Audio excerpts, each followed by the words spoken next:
ਪੰਕਜ ਬੰਦਨ ਪਗ ਪੰਕਜ ਬੰਦਨ ਸਿਮਰੋ ਅੰਗਦ ਦੁਖ ਨਿਕੰਦਨ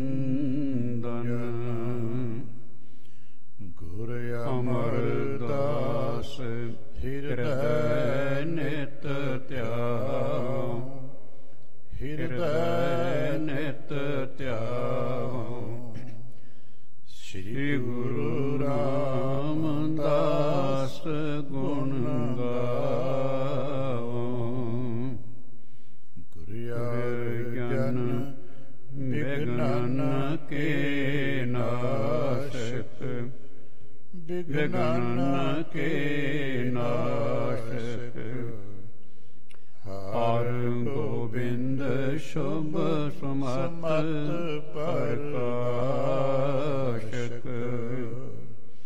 ਸ਼੍ਰੀ ਹਰਿ ਰਾਇ ਨਮੋ ਕਰ ਜੋਰੀ ਨਮੋ ਕਰ ਜੋਰੀ ਸ਼੍ਰੀ ਹਰਿ ਕ੍ਰਿਸ਼ਨ ਮਨਾਏ ਬਹੋਰੀ ਗੁਰੂ ਤੇਗ ਬਹਾਦਰ ਪਰਮ ਕਿਰਪਾਲਾ ਪਰਮ ਕਿਰਪਾਲਾ ਸ੍ਰੀ ਗੁਰੂ ਗੋਬਿੰਦ ਸਿੰਘ ਵਿਸਾਲਾ ਤਰੋਂ ਤਰਾ ਤਰ ਪੁਨ ਪੁਨ ਸੀਸਾ ਜੀ ਪੁਨ ਪੁਨ ਸੀਸਾ ਬੰਦੋਂ ਬਾਰ ਬਾਰ ਜਗਦੀਸ਼ਾ ਯਾ ਮਹਿ ਅੰਮ੍ਰਿਤ ਗਿਆਨ ਹੈ ਮਾਣਕ ਭਗਤ ਵੈਰਾਗ ਸ੍ਰੀ ਗੁਰੂ ਗ੍ਰੰਥ ਸਾਹਿਬ ਉਦਧਰ ਬੰਦੋਂ ਕਰ ਅਨੁਰਾਗ ਏਕ ਓੰਕਾਰਾ ਸਤਿਗੁਰੂ ਤਹਿ ਪ੍ਰਸਾਦ ਸਚ ਹੋਏ। ਵਾਹਿਗੁਰੂ ਜੀ ਕੀ ਫਤਿਹ। ਵਿਘਨ ਵਿਨਾਸ਼ਨ ਸੋਇ। ਵਾਹਿਗੁਰੂ ਜੀ ਕੀ ਫਤਿਹ। ਵਿਘਨ ਵਿਨਾਸ਼ਨ ਸੋਇ। ਸਤਿਨਾਮ ਸ੍ਰੀ ਵਾਹਿਗੁਰੂ ਸਾਹਿਬ ਜੀ। ਦੋਹਰਾ ਪੁਰੀਆ ਚੂਹੜ ਚੌਧਰੀ ਪੈੜਾ ਕ੍ਰਿਸ਼ਨਾ ਨਾਮ। ਬਾਲਾ ਸੁਗੜਤ ਲੋਕ ਹੈ ਸਾ ਮੁੰਦਾ ਗੁਣ ਧਾਮ। ਪੁਰੀਆ ਚੂਹੜ ਚੌਧਰੀ। ਵਾਹਿਗੁਰੂ ਜੀ ਕਾ ਖਾਲਸਾ ਵਾਹਿਗੁਰੂ ਜੀ ਕੀ ਫਤਿਹ।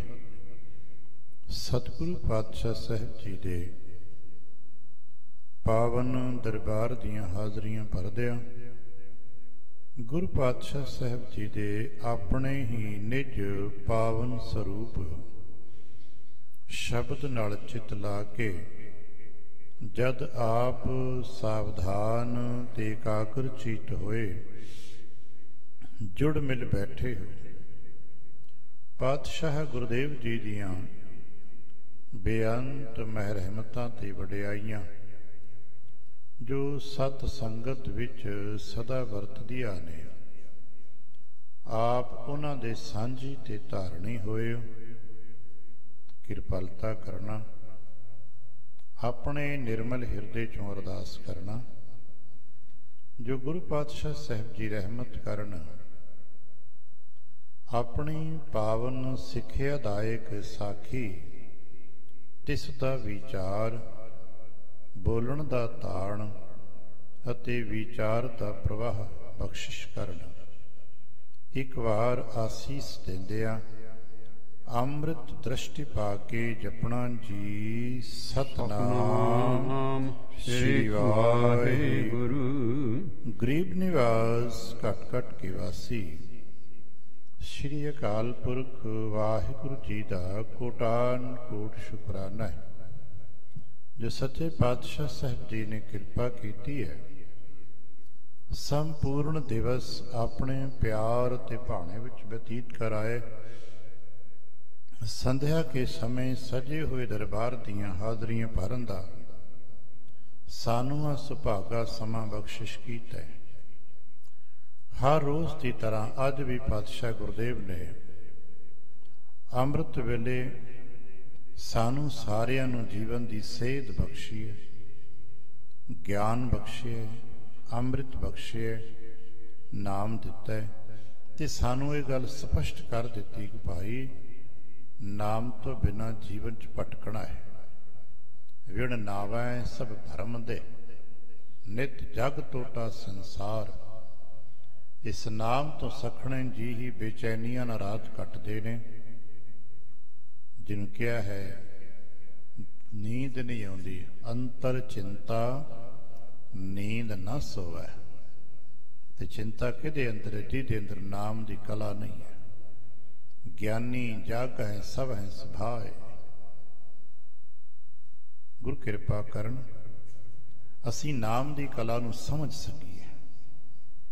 ਨਾਮ ਕੋਈ ਚੁਟਕੀ ਵਜਾ ਕੇ ਮਿਲਣ ਵਾਲਾ ਪਦਾਰਥ ਨਹੀਂ ਹੈ। ਸਹਿਜ ਸਹਿਜ ਸਹਿਜ ਸਹਿਜ ਮਿਲਣ ਵਾਲੀ ਇੱਕ ਕਲਾ ਹੈ। ਜਿਉਂ-ਜਿਉਂ ਅਸੀਂ ਗੁਰੂ ਪਾਤਸ਼ਾਹ ਨੂੰ ਬਾਣੀ ਨੂੰ ਪੜ੍ਹਦੇ, ਸੁਣਦੇ, ਸਮਝਦੇ ਜਾਵਾਂਗੇ, ਵਿਚਾਰਦੇ ਜਾਵਾਂਗੇ, ਨਾਮ ਸਿੰਜਰਦਾ ਜਾਏਗਾ। ਹੌਲੀ ਹੌਲੀ ਨਾਮ ਹਿਰਦੇ 'ਚ ਸਿੰਜਰ ਜਾਏਗਾ ਤੇ ਉਹਦੀ ਪਹਿਚਾਨ ਹੈ, ਮਨ ਸ਼ਾਂਤ ਹੋਣ ਲੱਗ ਪਏਗਾ, ਬੇਚੈਨੀਆਂ ਮਿਟ ਜਾਣਗੀਆਂ।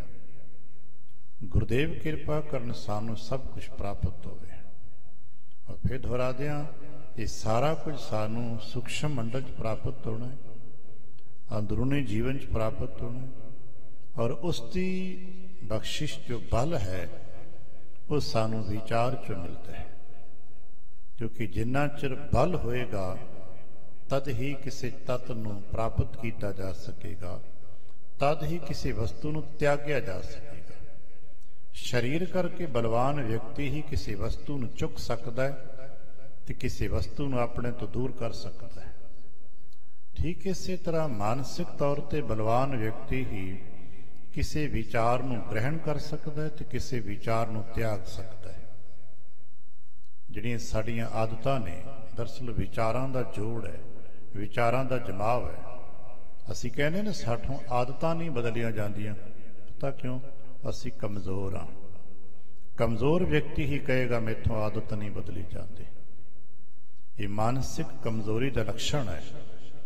ਜਿਹੜਾ ਵਿਅਕਤੀ ਕਹੇ ਨਾ ਜੀ ਸਾਥੋਂ ਨਹੀਂ, ਬੜਾ ਔਖਾ ਹੈ, ਆਦਤ ਬਦਲਣਾ ਬੜਾ ਔਖਾ ਹੈ।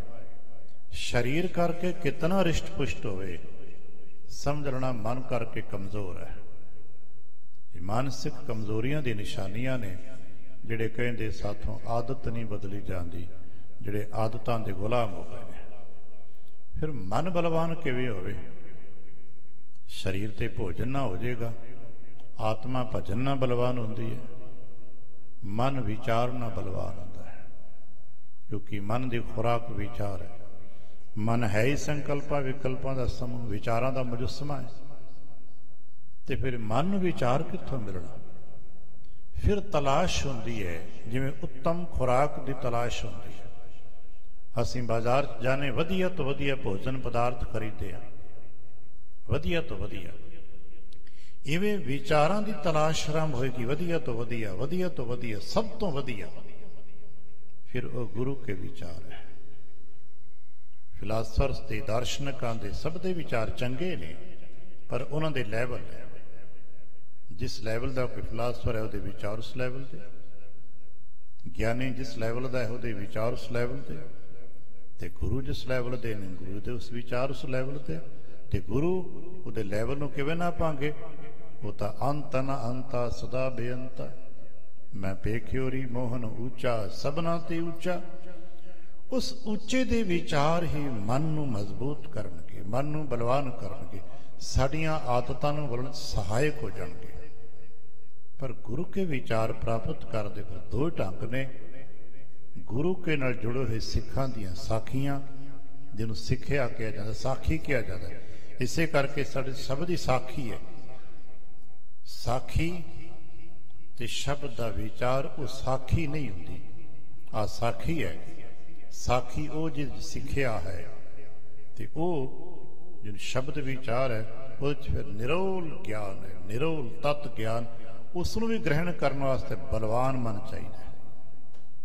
ਇਸ ਕਰਕੇ ਹੌਲੀ ਹੌਲੀ ਅਸੀਂ ਇਸ ਪਾਸੇ ਟਿਕਦੇ ਹਾਂ, ਆਪਣੇ ਵਡੇਰਿਆਂ ਬਜ਼ੁਰਗਾਂ ਦੀਆਂ ਸਾਖੀਆਂ ਪੜ੍ਹਦੇ ਤੇ ਸੁਣਦੇ ਹਾਂ, ਜਿਹਦੇ ਸਦਕੇ ਅਸਾਂ ਨੂੰ ਸਪੁੱਤਰ ਹੋਣ ਦਾ ਮਾਣ ਮਿਲਦਾ ਹੈ। ਬਚਨ ਪੜ੍ਹਦੇ ਨਾ, ਬਾਬਾਣੀਆਂ ਕਹਾਣੀਆਂ ਪੁੱਤ ਸਪੁੱਤ ਕਰੇਨ, ਜਨਮੇ ਆ ਪੁੱਤਰ ਦੇ ਰੂਪ, ਧੀਆਂ ਪੁੱਤਰ ਤੇ ਜਨਮੇ ਹੀ ਆ। ਹੁਣ ਸਪੁੱਤਰ ਬਣਨਾ ਹੈ, ਜੇ ਨਾ ਬਣ ਸਕੇ ਤੇ ਸੰਭਾਵਨਾ ਹੈ ਕਪੁੱਤਰ ਬਣ ਜਾਵਾਂਗੇ। ਸਪੁੱਤਰ ਬਣਨ ਵਾਸਤੇ ਕਿ ਫਿਰ ਗਿਆਨ ਚਾਹੀਦਾ, ਗਿਆਨ ਬਾਬੇ ਦਿਆਂ ਤੋਂ। ਤੇ ਇਸੇ ਕਰਕੇ ਗੁਰੂ ਕੇ ਪਿਆਰਿਆਂ ਦੀ ਸਾਖੀਆਂ ਪੜ੍ਹੀਆਂ, ਸੁਣੀਆਂ ਤੇ ਸੁਣਾਈਆਂ ਜਾਂਦੀਆਂ। ਔਰ ਸਾਰਿਆਂ ਦੀ ਸਾਖੀਆਂ ਅਸੀਂ ਪੜ੍ਹ ਨਹੀਂ ਸਕਦੇ, ਸੰਭਾਵਨਾ ਨਹੀਂ ਹੈ, ਇਤਨਾ ਸਮਾਂ ਹੀ ਨਹੀਂ। ਤਿੰਨਾਂ ਸਭ ਦੀਆਂ ਸਾਖੀਆਂ ਕਦੇ ਦਰਜ ਹੁੰਦੀਆਂ ਨੇ।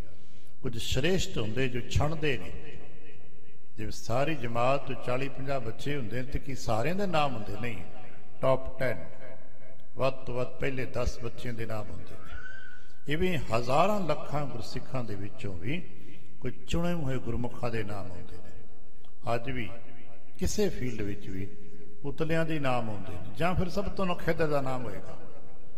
ਸਮਾਜ ਦਾ, ਸੰਸਾਰ ਦਾ ਇਤਿਹਾਸ ਜਾਂ ਫਿਰ ਉਤਲਿਆਂ ਦਾ ਹੁੰਦਾ ਹੈ, ਤੇ ਜਾਂ ਫਿਰ ਬਿਲਕੁਲ ਨਿਚਲਿਆਂ ਦਾ ਹੁੰਦਾ ਹੈ। ਨਖਦ ਜੀਆਂ ਦਾ ਇਤਿਹਾਸ ਹੋਵੇਗਾ।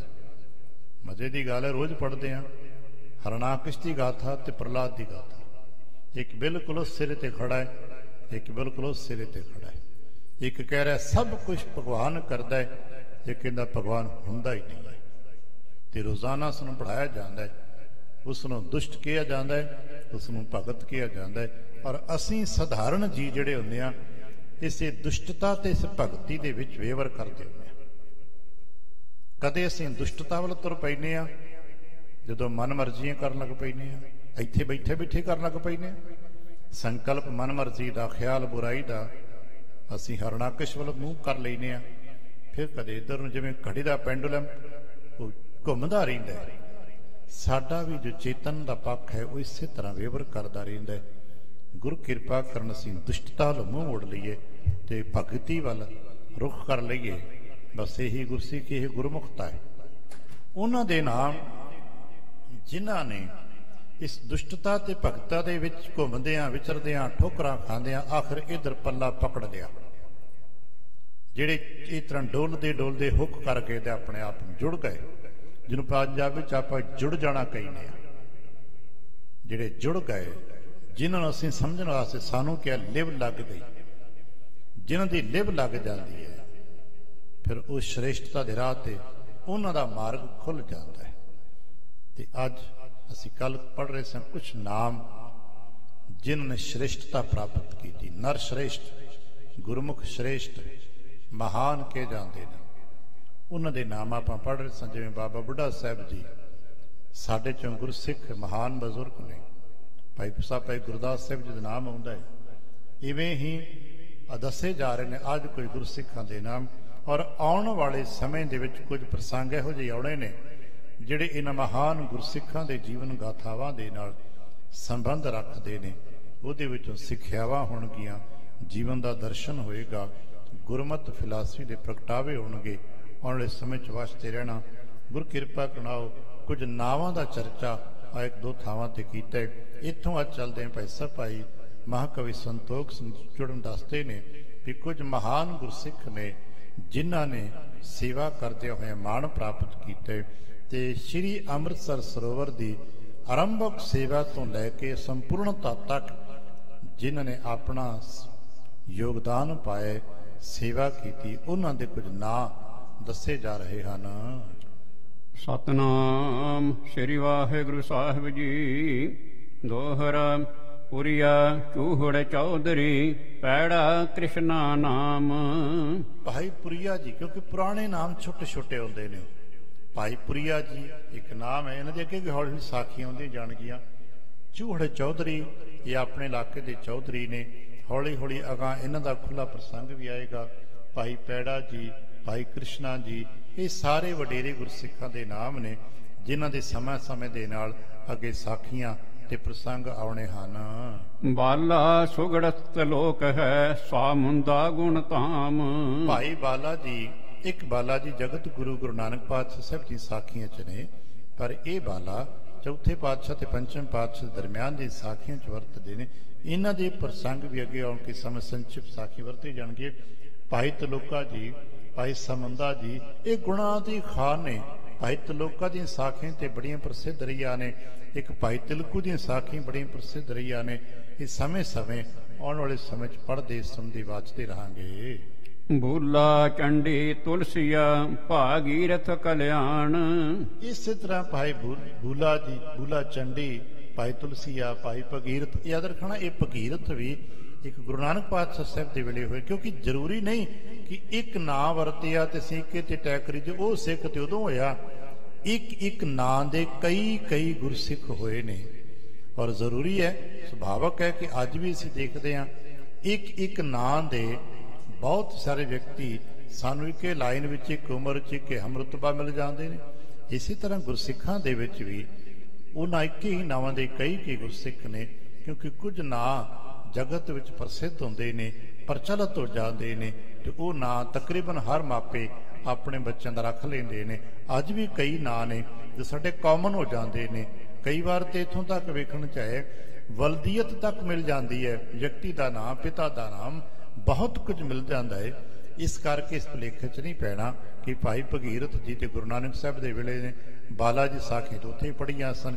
ਇੱਥੇ ਨਾਮ ਕਿਉਂ? ਕਿਉਂਕਿ ਕਈ ਕਈ ਨਾਮ ਨੇ, ਔਰ ਗੁਰਸਿੱਖ ਸਮੇਂ ਸਮੇਂ ਤੇ ਆਪਣੇ ਆਪਣੇ ਸਮੇਂ ਦੇ ਮੁਤਾਬਕ ਸੇਵਾਵਾਂ ਕਰਦੇ ਰਹੇ ਹਨ। ਲਾਲੂ ਬਾਲੂ ਹਰੀ ਜਨ ਗੋਖੂ ਟੋੜ ਮਹਾਨ। ਭਾਈ ਲਾਲੂ ਜੀ, ਭਾਈ ਬਾਲੂ ਜੀ, ਭਾਈ ਹਰਿਜਨ ਜੀ ਪਿਆਰੇ ਨੇ, ਗੋਖੂ ਨੇ, ਭਾਈ ਟੋਡੂ ਨੇ, ਇਹ ਸਾਰੇ ਮਹਾਨ ਨੇ। ਨਾਮ ਬੇਸ਼ੱਕ ਸਾਨੂੰ ਇੱਕ ਨਿੱਕੇ ਨਿੱਕੇ ਲੱਗਦੇ ਨੇ, ਕਿਉਂਕਿ ਉਦੋਂ ਦੇ ਰਿਵਾਜ ਇਹੋ ਜਿਹੇ ਸਨ ਕਿ ਛੋਟੇ ਛੋਟੇ ਨਾਮ, ਪ੍ਰਚਲਿਤ ਜੇ ਨਾਮ, ਕਈ ਵਾਰ ਤੇ ਅਲ ਪੈ ਜਾਣੀ ਉਸੇ ਤੇ ਨਾਮ। ਕਿਤੇ ਜਨਮ ਹੋਇਆ ਤੇ ਉਹਦਾ ਨਾਮ, ਕਿਤੇ ਆਉਣ ਜਾਣ ਲੱਗ ਪਿਆ ਤੇ ਉਹਦਾ ਨਾਮ ਹੀ ਪ੍ਰਸਿੱਧ ਹੋ ਜਾਂਦਾ। ਇਸ ਤਰ੍ਹਾਂ ਦੇ ਨਾਮ ਉਦੋਂ ਪ੍ਰਸਿੱਧ ਹੁੰਦੇ ਸਨ। ਜਿਵੇਂ ਅੱਜ ਕੱਲ੍ਹ ਅਸੀਂ ਸਰਨੇਮ ਬਣਾਉਣ ਲੱਗ ਪੈਂਦੇ ਹਾਂ, ਇਸ ਤਰ੍ਹਾਂ ਛੋਟੇ ਛੋਟੇ ਨਾਮ ਉਦੋਂ ਚੱਲਦੇ ਹੁੰਦੇ ਸਨ।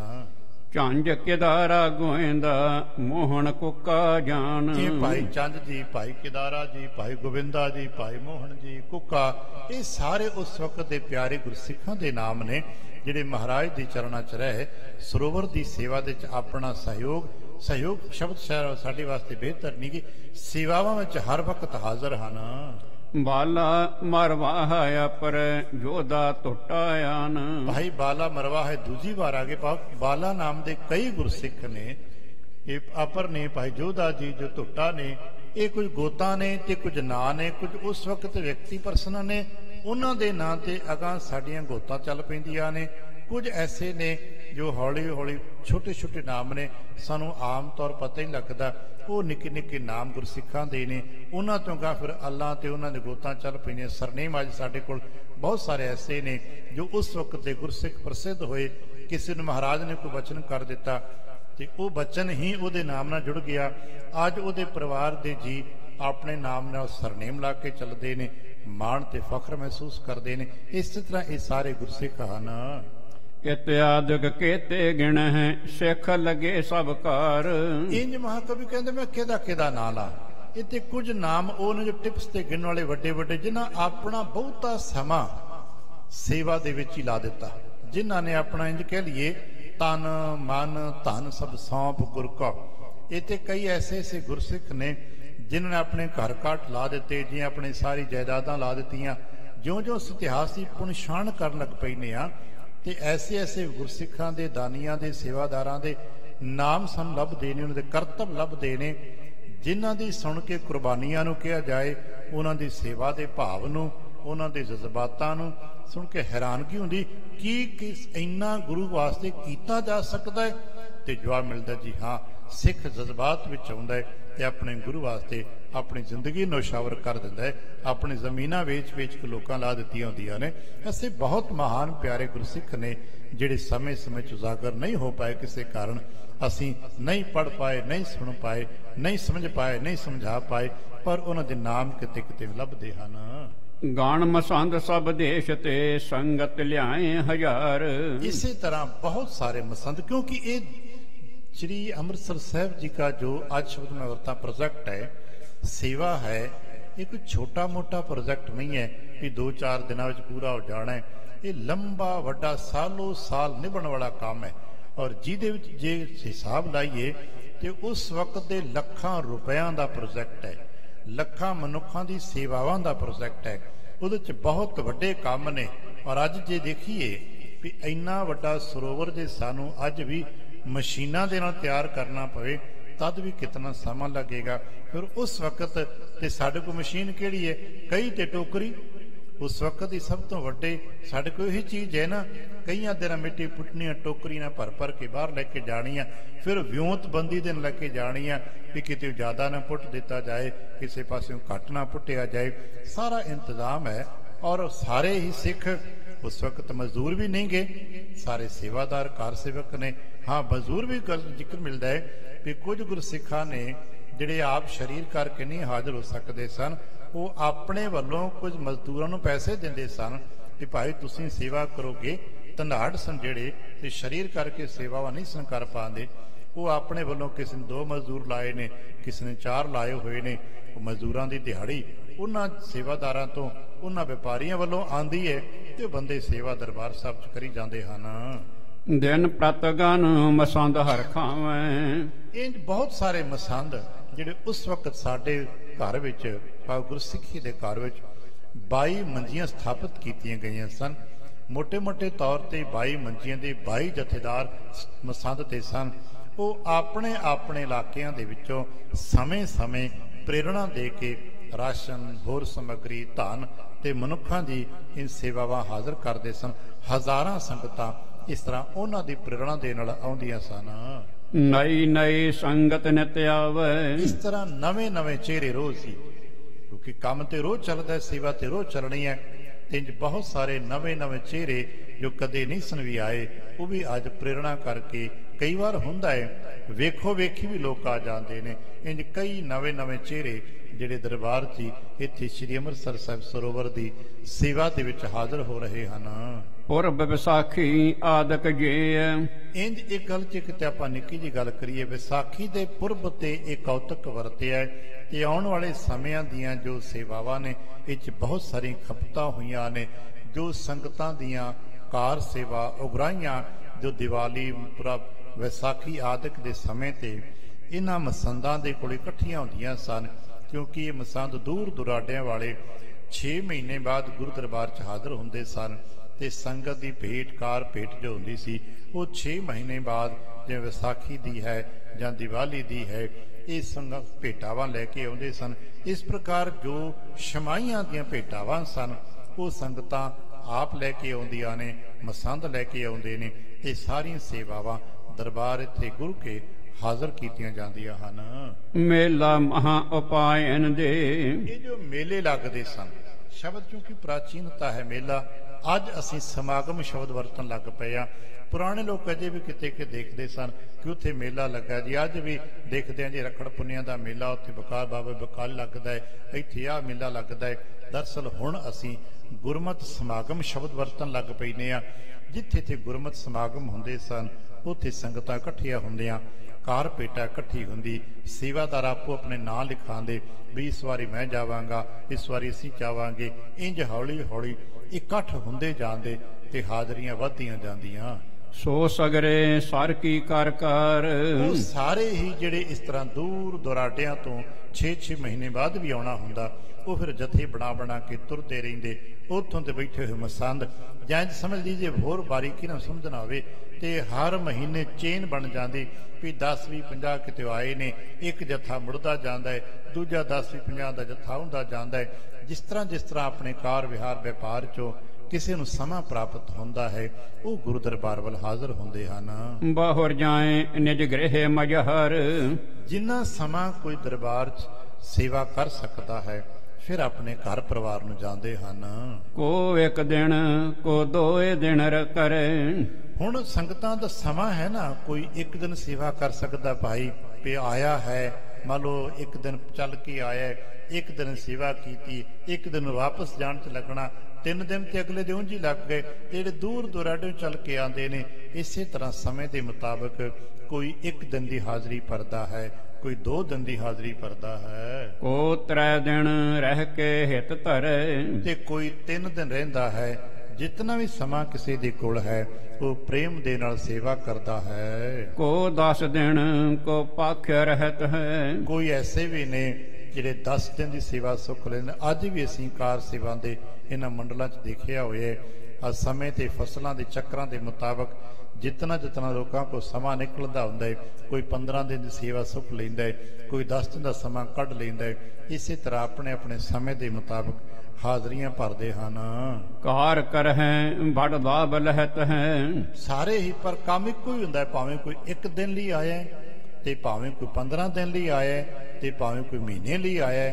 ਕੰਮ ਤੇ ਉੱਥੇ ਸਰੋਵਰ ਦੀ ਸੇਵਾ ਕਰਦੇ ਨਾ ਹੈ, ਤੇ ਮਿੱਟੀ ਕੀ ਬਾਹਰ ਕਾਰ ਸੇਵਾ ਹੀ ਕਰਦੇ ਹਨ। ਕੋ ਇੱਕ ਮਾਸ ਦੋਏ ਰਹਿ। ਤੇ ਕੁਝ ਐਸੇ ਪਿਆਰੇ ਨੇ ਜਿਨ੍ਹਾਂ ਦਾ ਘਰ ਪਿੱਛੇ ਸਰਦਾ ਹੈ ਭਾਈ। ਮੰਨ ਲਓ 2 ਭਰਾ ਨੇ, ਕੋਈ ਮਹੀਨਾ ਸੇਵਾ ਲਾ ਗਿਆ, ਕਿਸੇ ਦੇ ਧੀਆਂ ਪੁੱਤਰ ਜਵਾਨ ਹੋ ਗਏ ਨੇ, ਘਰ ਸਰਦਾ ਹੈ, ਉਹ ਮਹੀਨਾ ਆ ਕੇ ਲਾ ਜਾਂਦੇ ਨੇ। ਕਦੇ ਬੱਚੇ ਆ ਗਏ ਨੇ, ਕਦੇ ਵੱਡੇ ਆ ਗਏ ਨੇ, ਇੰਜ ਮਹੀਨਾ ਸੇਵਾ ਕਰਨ ਵਾਲੇ ਵੀ ਹੈਗੇ ਹਨ। ਕੋ 3 ਮਾਸ ਖਸ਼ਟ ਫੜ ਲਹੈ। ਤੇ ਕੋਈ ਐਸੇ ਵੀ ਨੇ, ਕੋਈ 2 ਮਹੀਨੇ ਲਾ ਜਾਂਦਾ ਹੈ, ਕੋਈ 3 ਮਹੀਨੇ ਲਾ ਜਾਂਦਾ ਹੈ, ਕੋਈ 6 ਮਹੀਨੇ ਵੀ ਲਾ ਜਾਂਦਾ ਹੈ।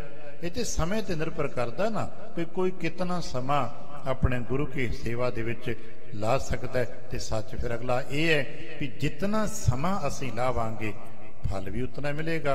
ਕਿਉਂਕਿ ਤੇ ਸਾਨੂੰ ਪੜ੍ਹਦੇ ਆ ਆਪ ਸੰਗਤਾਂ 'ਚ ਵਿਚਰਦੇ ਆ, ਪਤਾ ਲੱਗਦਾ ਨਾ, ਸਾਰੇ ਅਸੀਂ ਜਾਣਦੇ ਆ ਵੀ ਕੀਮਤ ਤਾਂ ਸਮੇਂ ਦੀ ਹੈ। ਜਿਤਨਾ ਸਮਾਂ ਕੋਈ ਜਿੱਥੇ ਕਿਤੇ ਦੇ ਦੇਗਾ, ਉਤਨੀ ਹੀ ਕੀਮਤ ਨੂੰ ਪ੍ਰਾਪਤ ਹੁੰਦੀ ਰਹੇਗੀ। ਤੇ ਜਿਤਨਾ ਸਮਾਂ ਭਾਵੇਂ ਬਾਜ਼ਾਰ 'ਚ ਲਗਾਵਾਂਗੇ, ਉਤਨੀ ਵੈਲਿਊ ਮਿਲੇਗੀ। ਗੁਰੂ ਦਰਬਾਰ 'ਚ ਲਗਾਵਾਂਗੇ, ਉਹਦੀ ਵੈਲਿਊ ਮਿਲੇਗੀ। ਸਮੇਂ ਦੀ ਹੀ ਕੀਮਤ ਪੈਂਦੀ ਹੈ। ਜੋ 6 ਮਹੀਨੇ ਸੇਵਾ ਕਰਦੇ ਨੇ, ਜੋ ਵੀ ਫਲ ਪ੍ਰਾਪਤ ਕਰਦੇ ਨੇ, ਆਪਣੇ ਸਮੇਂ ਦੀ ਸੇਵਾ ਕਰਦੇ ਨੇ ਤੇ ਬਖਸ਼ਿਸ਼ਾਂ ਪ੍ਰਾਪਤ ਕਰਦੇ ਹਨ। ਜਿਸ ਕੋ ਹੋਏ ਕਾਮ ਨ ਆਵੇ। ਕਿਉਂਕਿ ਹਰ ਕੋਈ ਜੀ, ਇਹ ਕਹਿਣਾ ਕਿ ਹਰ ਕੋਈ ਗਿਆਨੀ ਹੈ, ਐਸਾ ਸੰਭਵ ਨਹੀਂ ਹੈ। ਆਮ ਸਧਾਰਨ ਜਨਤਾ ਸਾਡੀ ਹੁੰਦੀ ਹੈ, ਉਹ ਕਾਮਨਾਵਾਂ ਨਾਲ ਭਰੀ ਹੁੰਦੀ, ਕਿਉਂਕਿ ਅਸੀਂ ਲੋੜਵੰਦ ਹਾਂ। ਅਸੀਂ ਜਿਤਨੇ ਗ੍ਰਸਤੀ ਜੀ ਹਾਂ, ਕਾਮਨਾਵਾਂ ਨਾਲ ਭਰੇ ਆ। ਇੱਕ ਬਚਨ ਅਸੀਂ ਪੜ੍ਹਦੇ ਨਾ, ਹਮ ਕਹੀਅਤ ਕਲ ਯੁਗ ਕੇ ਕਾਮੀ। ਇੱਥੇ ਕਾਮੀ ਵਿਕਾਰ ਵਾਲੇ ਨਹੀਂ, ਕਾਮੀ ਸੀ ਕਾਮਨਾਵਾਂ ਨੇ, ਸਾਡੀਆਂ ਜ਼ਰੂਰਤਾਂ ਨੇ ਭਾਈ। ਬਸ ਕਿਸੇ ਨੇ ਜ਼ਰੂਰਤਾਂ ਦੀ ਕੀ ਮੰਡਲ ਦੇਖਿਆ, ਕਿਸੇ ਦੀ ਕੋਈ ਜ਼ਰੂਰਤ ਹੈ, ਅਸੀਂ ਜਿਤਨੇ ਜੀ ਇੱਥੇ ਬੈਠੇ ਆ, ਜੇ ਕਿਤੇ ਆਪਣੇ ਵੱਲ ਦੇਖੀਏ, ਸਾਰਿਆਂ ਦੀਆਂ ਜ਼ਰੂਰਤਾਂ ਨੇ ਭਾਈ। ਕੋਈ ਕੰਮ ਲੱਭਦਾ ਫਿਰਦਾ ਹੈ, ਕੋਈ ਕੰਮ ਦਾ ਟਿਕਾਣਾ ਫਿਰਦਾ ਹੈ, ਕੋਈ ਤਰੱਕੀ ਲੱਭਦਾ ਫਿਰਦਾ ਹੈ, ਕੋਈ ਪੜ੍ਹਾਈ ਵਾਸਤੇ ਐਗਜ਼ਾਮੀਨੇਸ਼ਨ ਪਾਸ ਹੋਣ ਲੱਭਦਾ ਫਿਰਦਾ ਹੈ। ਹਰ ਇੱਕ ਜੀਅ ਦੀਆਂ ਆਪਣੀਆਂ ਪਰਿਵਾਰਕ, ਸੰਸਾਰਕ, ਵਿਹਾਰਕ ਜ਼ਰੂਰਤਾਂ ਨੇ। ਇਹਨੂੰ ਕਾਮਨਾ ਕਿਹਾ ਜਾਂਦਾ ਹੈ। ਤੇ ਅਸੀਂ ਇੱਥੇ ਦਰਬਾਰ 'ਚ ਕਿਉਂ ਨੇ? ਮਹਾਰਾਜ ਸਾਡੀਆਂ ਕਾਮਨਾਵਾਂ ਪੂਰੀਆਂ ਹੋਣ। ਅੱਜ ਵੀ ਲੋਕ ਸੁਖਣਾ ਸੁਖਦੇ ਨੇ, ਮਹਾਰਾਜ ਮੇਰੀ ਇਹ ਇੱਛਾ ਹੈ, ਮੇਰੀ ਇਹ ਕਾਮਨਾ ਹੈ। ਤੇ ਸਾਨੂੰ ਦੱਸਿਆ ਜਾਂਦਾ ਹੈ ਭਾਈ ਗੁਰੂ ਦਰਬਾਰ 'ਚ ਆ ਕੇ ਅਰਦਾਸ ਕਰਿਆ ਕਰ, ਗੁਰੂ ਕਿਰਪਾ ਕਰਕੇ ਤੇਰੇ ਕਾਰਜ ਰਾਸ ਕਰਦੇ ਨੇ। ਤੇ ਇਹ ਕਾਮਨਾਵਾਂ ਨਾਲ ਭਰੇ ਹਾਂ ਅਸੀਂ, ਔਰ ਇਹ ਪਾਪ ਨਹੀਂ ਹੈ, ਕੋਈ ਗੁਨਾਹ ਨਹੀਂ ਕਿ ਕਾਮਨਾ ਕਰਕੇ ਸੁਖਣਾ ਕੇ ਸੁਖਦੇ। ਵੀ ਅਸੀਂ ਸਿੱਖ ਹਾਂ, ਜ਼ਰੂਰਤਮੰਦ ਹਾਂ, ਆਪਣੇ ਗੁਰੂ ਕੋਲ ਤੋਂ ਮੰਗਾਂਗੇ, ਹੋਰ ਕਦੋਂ ਕੋ ਜਾਵਾਂਗੇ। ਅਸੀਂ ਕਹਿੰਦੇ ਹਾਂ ਮਾਣ ਮੰਗੋ, ਤਾਣ ਮੰਗੋ, ਧਨ ਲక్ష్ਮੀ ਸੁੱਤ ਦੇ हे ਸੱਚੇ ਪਾਤਸ਼ਾਹ, ਅਸੀਂ ਤੇਰੇ ਤੋਂ ਮੰਗਦੇ ਹਾਂ। ਤੇ ਇੰਜ ਲੋੜਾਂ ਦੇ ਵਾਲੇ, ਕਾਮਨਾ ਵਾਲੇ ਵੀ ਸਿੱਖ ਆਉਂਦੇ ਹਨ। ਤੀਰਥਕਾਰ ਕਰਾਂ ਚਿਤ ਲਾਵੇ। ਅੰਦਰ ਠੀਕ ਹੈ, ਜ਼ਰੂਰਤ ਹੈ, ਕਾਮਨਾ ਹੈ, ਪਰ ਸੇਵਾ ਪ੍ਰੇਮ ਨਾ ਕਰਦੇ। ਸਭ ਨੂੰ ਇਹ ਪਤਾ ਹੈ ਕਾਮਨਾ ਸਾਡੀਆਂ ਹੁੰਦੀਆਂ ਨੇ, ਜ਼ਰੂਰਤਾਂ ਸਾਡੀਆਂ ਹੁੰਦੀਆਂ ਨੇ। ਤੇ ਜੇ ਅਸੀਂ ਆਪਣੀ ਜ਼ਰੂਰਤ ਨੂੰ ਪੂਰਾ ਵੀ ਕਰਨਾ ਹੈ ਨਾ, ਤੇ ਫਿਰ ਚਿੱਤ ਲਾ ਕੇ ਪ੍ਰੇਮ ਦੇ ਨਾਲ ਸੇਵਾ ਕਰਨ ਲੱਗ ਪਈਏ। ਤੇ ਸਮਾਂ ਪਾ ਕੇ ਹੌਲੀ ਹੌਲੀ ਗੁਰੂ ਕਿਰਪਾ ਸਦਕਾ ਉਹ ਸਾਡੀਆਂ ਜ਼ਰੂਰਤਾਂ ਵੀ ਪੂਰੀਆਂ ਲੱਗ ਪੈਂਦੀਆਂ ਨੇ, ਉਹ ਸਾਡੀਆਂ ਕਾਮਨਾਵਾਂ ਵੀ ਪੂਰੀਆਂ ਲੱਗ ਪੈਂਦੀਆਂ ਨੇ। ਸੋ ਆਪਣੀ ਪੂਰਨ ਕਰ ਲੇਤ। ਇੰਜ ਇੱਥੇ ਸ੍ਰੀ ਅੰਮ੍ਰਿਤਸਰ ਸਾਹਿਬ ਦੀ ਸੇਵਾ ਦੇ ਦਰਮਿਆਨ ਤੇ ਨਾਲੇ ਇਹੋ ਜਿਹੇ ਜੋ ਮਾਹੌਲ ਵਰਤਦੇ ਨੇ ਨਾ, ਇੱਥੇ ਫਿਰ ਵਿਸ਼ੇਸ਼ ਅਵਸਥਾਵਾਂ ਆਉਂਦੀਆਂ ਨੇ। ਇੱਥੇ ਇੱਕ ਵਿਸ਼ੇਸ਼ ਬਚਨ ਨਾਲ ਵਰਤਨ ਲੱਗ ਪੈਂਦੇ ਨੇ। ਭਾਈ ਕੋਈ ਆ ਕੇ ਜਿਸ ਕਿਸੇ ਦੀ ਕਾਮਨਾ ਹੈ, ਇੱਥੇ ਆ ਕੇ ਭਾਈ ਸੇਵਾ ਕਰੋ, जितनी कोई सेवा करोगे उतनी कामना फल प्राप्त करोगे। सुते सिद्ध ही जे वचन गुरु के मुख प्राप्त हो गया तो फिर फलीभूत होना है। ऐसा तो है नहीं कि गुरु का वचन निष्फल हो। महाराज ने वचन किया होगा, भाई जो सेवा करेगा, जिस कामना को लैके जाएगा, कामना पूरी होगी। अज भी दूर की जाना है, असी अज भी दरबार च आउने आ, जरूरतां करके आउने आ। दरबार साहब श्री अमृतसर साहब भी जाने आ, साडी कोई ना कोई कामना अरदास हुंदी है। ਤੇ ਜਿਤਨਾ ਚਿੱਤ ਵਿੱਚ ਪਿਆਰ ਹੋਵੇਗਾ, ਕਾਮਨਾਵਾਂ ਉਤਨੀ ਹੀ ਪੂਰੀ ਹੋਏਗੀ। ਕਿਉਂਕਿ ਜਿਤਨਾ ਚਿੱਤ ਨਿਰਮਲ ਹੋਵੇਗਾ, ਜਿਤਨੇ ਫੇਥ, ਅੱਜ ਕੱਲ੍ਹ ਸ਼ਬਦ ਸਾਡੇ ਕੋਲ ਹੈ, ਜਿਤਨਾ ਆਪਣੇ ਗੁਰੂ ਤੇ ਫੇਥ ਹੋਏਗਾ, ਵਿਸ਼ਵਾਸ ਹੋਏਗਾ, ਪਿਆਰ ਨਾਲ ਕੋਈ ਸੇਵਾ ਕਰੇਗਾ, ਉਹਦੀ ਕਾਮਨਾ ਪੂਰੀ ਹੋਵੇਗੀ। ਸਤਿਗੁਰ ਕੀ ਸੇਵਾ ਸਫਲ ਹੈ, ਜੇ ਕੋ ਕਰੇ ਚਿਤ ਲਾਏ। ਸਤਿਗੁਰ ਕੀ ਸੇਵਾ ਸਫਲ ਹੈ, ਜੇ ਕੋ ਕਰੇ ਚਿਤ ਲਾਏ। ਮਨ ਚਿੰਦਿਆ ਫਲ ਪਾਵਣਾ, ਹਉਮੈ ਵਿੱਚੋਂ ਜਾਏ। ਮਨ ਚਿੰਦਿਆ ਫਲ ਪਾਵਣਾ, ਹਉਮੈ ਵਿੱਚੋਂ ਜਾਏ। ਸਤਿਗੁਰ ਕੀ ਸੇਵਾ ਸਫਲ ਹੈ, ਜੇ ਕੋ ਕਰੇ ਚਿਤ ਲਾਏ। ਸਦਾ ਭਰਤ ਕੀਨਸ ਗੁਰ ਦੇਤ। ਇੰਜ ਗੁਰੂ ਪਾਤਸ਼ਾਹ ਸਾਹਿਬ ਜੀ ਨੇ ਅੱਜ ਬਚਨ ਸਾਨੂੰ ਬਖਸ਼ਿਸ਼ ਕੀਤੇ ਨੇ। ਇਹ ਆਦ ਜੁਗਾਦੀ ਸਦਾ ਬਚਨ ਉਹ ਨੇ ਜੋ ਸਤ ਨੇ, ਸਦਾ ਸਤ ਨੇ, ਸਮੇਂ ਦੀਆਂ ਪਾਬੰਦੀਆਂ ਤੋਂ ਪਾਰ ਜਾ ਕੇ ਸਤ ਨੇ। ਜਿਹੜਾ ਵੀ ਕੋਈ ਸਤਿਗੁਰ ਕੀ ਸੇਵਾ 'ਚ ਆਪਣੇ ਆਪ ਨੂੰ ਲਾ ਲਏਗਾ, ਉਹਦੀਆਂ ਕਾਮਨਾਵਾਂ ਪੂਰੀਆਂ ਹੋਣਗੀਆਂ। ਸਤਿਗੁਰ ਨੇ ਤਾਂ ਸਦਾ ਵਰਤ ਲੰਗਰ ਲਾਇਆ, ਕੇਵਲ ਭੋਜਨ ਦਾ ਹੀ ਨਹੀਂ, ਬਖਸ਼ਿਸ਼ਾਂ ਦਾ। ਜਿਸ ਤੇ ਚਿੱਤ ਵਿੱਚ ਜੋ ਹੈ ਭਾਈ, ਆ ਕੇ ਆਪਣੀ ਝੋਲੀਆਂ ਭਰ ਲਓ। ਅਸੀਂ ਅੱਜ ਵੀ ਪਾਠ ਕਰਦੇ ਕਰਦੇ ਪੜ੍ਹਦੇ, ਇੱਛਾ ਪੂਰਕ ਸਰਬ ਸੁਖ ਦਾਤਾ ਹਰ, ਜਾਂ ਕੈ ਵਸ ਹੈ ਕਾਮ ਧੇਨਾ ਸੋ ਐਸਾ ਹਰ। ਧਿਆਈਆ ਮੇਰੇ ਜੀੜੇ ਤਾਂ ਸਰਬ ਸੁਖ ਪਾਵਹਿ ਮਰਾਂ। ਤੇ ਸਾਨੂੰ ਦੱਸਿਆ ਗਿਆ ਹੈ, ਦੋ ਜੁਗਤਾਂ ਨੇ ਸਾਡੇ ਕੋਲ ਅੱਜ ਤੱਕ ਦੇ, ਜਿਨ੍ਹਾਂ ਕੋ ਵਡੇਰਿਆਂ ਦੀ ਸੰਗਤ 'ਚ ਰਹੇ। ਅਸੀਂ ਇਤਿਹਾਸ ਪੜ੍ਹਦੇ ਸੁਣਦੇ ਹਾਂ, ਸਿਮਰਨ ਅਤੇ ਸੇਵਾ, ਇਹ ਦੋ ਜੁਗਤਾਂ ਦੋ ਸਾਡੇ ਕੋਲ ਜੀਵਨ 'ਚ ਨੇ। ਜਿਵੇਂ ਸਰੀਰਕ ਯਾਤਰਾ ਕਰਨ ਵਾਸਤੇ ਦੋ ਸਾਨੂੰ ਕੁਦਰਤੀ ਤੌਰ ਤੇ ਕਰਤਾ ਪੁਰਖ ਨੇ ਪੈਰ ਦਿੱਤੇ ਨੇ, ਉਹਨਾਂ ਦੋਨਾਂ ਪੈਰਾਂ ਦੇ ਸਦਕੇ ਅਸਾਂ ਸਰੀਰਕ ਯਾਤਰਾ ਕਰਨੀ ਹੁੰਦੀ ਹੈ।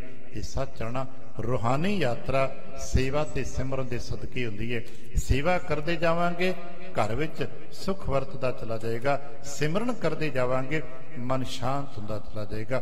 ते दोनों जुगतां सानू पहले बचनां च मिलदियां ने। जगत गुरु गुरु नानक पातशाह साहब जी दे किरत करो ते नाम जपो। किरत है जो हथीं कार विहार करो ते नाम जपते जाओ।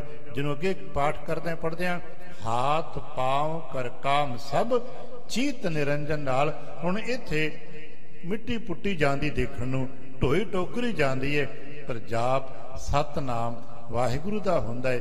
सेवा गुरु की हो रही है, कारज राज सिखां दे हो रहे ने। गुरु ने जिथे भोजन दे सदा वर्त लंगर वले ने, बख्शिशां दे भंडार भी खोले ने। आओ भाई सेवा करो, इथों माण भी ताण भी धन भी पुत्र भी जो चाहुंदे हो इथों लै जाओ, कि जो मंग है प्राप्त कर लो। खन है मृतका वहर गरंते। हाँ, बाहरली क्रिया जो सेवा वो यही पक्ष है भाई। आओ आउंदे हन सेवक, मिट्टी पुटते हैं ते मिट्टी पुट के बाहर सुटते हैं, क्योंकि बाहरली क्रिया तो उही रहनी है ना। क्योंकि बाहरली क्रियावां दा बदलाव बड़ा मुश्किल होंदा है, वो नहीं हो सकदियां। सारियां तब्दीलियां अंदर हुंदियां ने, बाहर ते काम उन्ने को हुंदे हन। निद सिद्ध जे समूह रिद जेती। असीं पढ़िया है, जदों कोई सिमरन करन लग पैंदा है, कोई सेवा करन लग पैंदा है, आज वो जोगी आदक ते करामाती लोग रिद्धियां सिद्धियां दा चर्चा करते हैं। सानू दसिया गया रिद्ध सिद्ध नावै की दासी। जदों कोई गुरु के घर टिक जाता है, ये रिद्धियां सिद्धियां सुते सिद्ध वरतन लग पैंदियां ने। ते इत्थे सेवक सेवा करते हैं, रिद्धियां सिद्ध ते आम ही तुरियां फिरदियां ने। प्राप्त होत कामना तेती। जितनियां किसी दी कामना ने, क्योंकि गल वखरी है कि कोई की मंगदा है ते कोई की मंगदा है। किसी दी कामना की है, ਕਿਸੇ ਦੀ ਦੇਹਰੋਗਤਾ ਤੋਂ ਲੈ ਕੇ ਪਰਿਵਾਰ ਦੇ ਸੁੱਖ ਤੋਂ ਲੈ ਕੇ ਬੱਚੇ ਦੀ ਚੜ੍ਹਦੀ ਕਲਾ ਤੋਂ ਲੈ ਕੇ ਕਾਰੋਬਾਰ ਦੀ ਸਫਲਤਾਵਾਂ ਨੇ। ਕੋਈ ਤਨ ਦੀ ਸੁੱਖ ਮੰਗਦਾ ਹੈ, ਕੋਈ ਘਰ ਪਰਿਵਾਰ ਦਾ ਸੁੱਖ ਮੰਗਦਾ ਹੈ, ਕੋਈ ਮਨ ਦਾ ਸੁੱਖ ਮੰਗਦਾ ਹੈ, ਕੋਈ ਵਿਹਾਰ ਦਾ ਸੁੱਖ ਮੰਗਦਾ ਹੈ, ਕੋਈ ਧਨ ਮੰਗਦਾ ਹੈ, ਕੋਈ ਪੁੱਤਰ ਮੰਗਦਾ ਹੈ, ਕੋਈ ਜ਼ਮੀਨ ਮੰਗਦਾ ਹੈ। ਅਲੱਗ-ਅਲੱਗ ਪੱਖ ਨੇ ਜੋ ਅੱਜ ਵੀ ਅਸੀਂ ਮੰਗਦੇ ਰਹਿੰਦੇ ਹਾਂ।